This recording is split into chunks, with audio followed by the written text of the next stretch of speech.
Alors, qu'est-ce que je veux bien dire en disant que l'idée que nous nous faisons de la façon dont les choses doivent se passer est le terreau de nos résistances.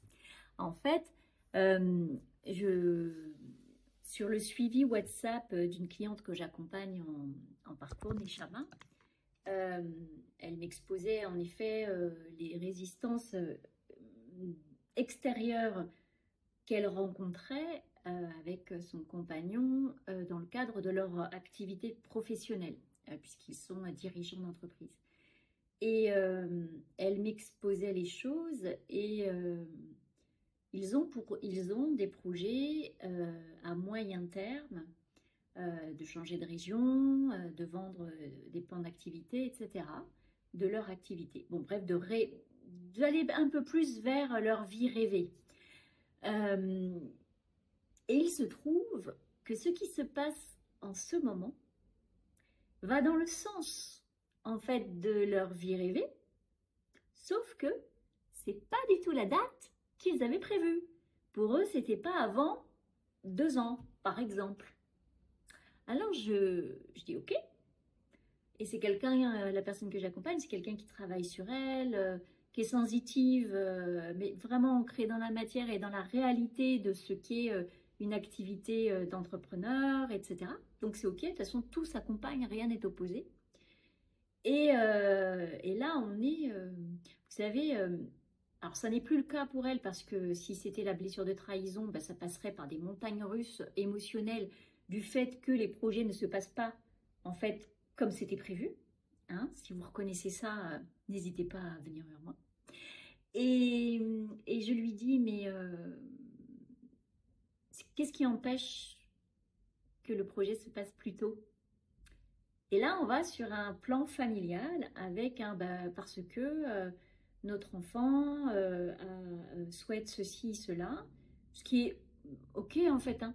Alors là, je caricature exprès, donc je préviens la personne en question si elle voit la vidéo, que je caricature exprès et ça va un peu fausser sa réalité parce qu'en fait, j'en profite sur cette expérience pour faire une généralité un peu caricaturale, mais pour que ce soit représentatif. Donc, on a un projet à moyen terme. On a une situation aujourd'hui qui n'est pas celle qu'il faudrait pour que le projet se passe comme on veut. Et l'accepter comme ça se présente, sachant que c'est finalement, même s'il y a des agents extérieurs qui sont quand même pas folichons et par lesquels on passe et on s'en serait bien passé, pour autant, ça va dans le sens du projet. Mais pas comme on avait prévu. Donc, pour accepter ça, qu'est-ce qu'il faut? Suivre le cours et regarder ce qu'il est possible d'accompagner avec ce qui se passe. De toute façon, dans l'absolu, il se trouve que la force extérieure est suffisamment importante pour que on ne puisse pas faire autrement. Ok, mais il y a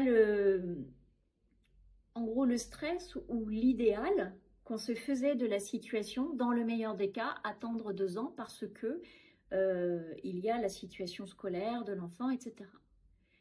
Et ce point d'accroche, si on ne le traite pas, et là je vous invite à regarder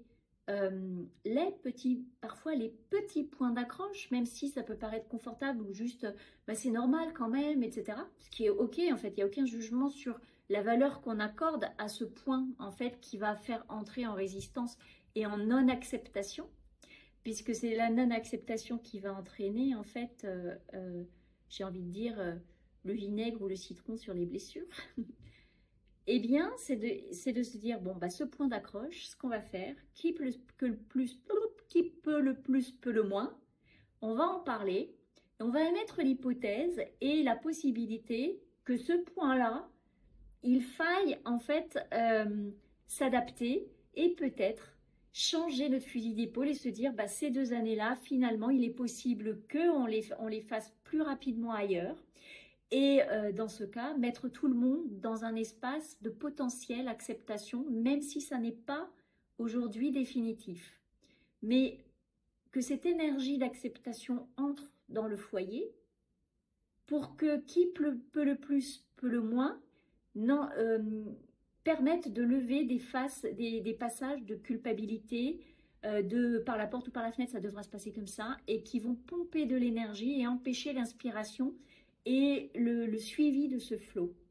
Voyez ici comme l'idée que nous nous faisons parfois du meilleur des plans, si nous ne sommes pas dans l'acceptation et qu'on ne voit pas le verre à moitié plein de ce qui va dans le sens de finalement ce que nous désirons, va alimenter la blessure de trahison. Mes plans ne se passent pas comme je veux, de toute façon c'est toujours pareil, ce qui n'est pas le cas de ma cliente, là-dessus elle a un grand recul, mais vous voyez, ça se passe jamais, il y a toujours des difficultés. La victime qui revient en force, et là, c'est ce vampirisme énergétique.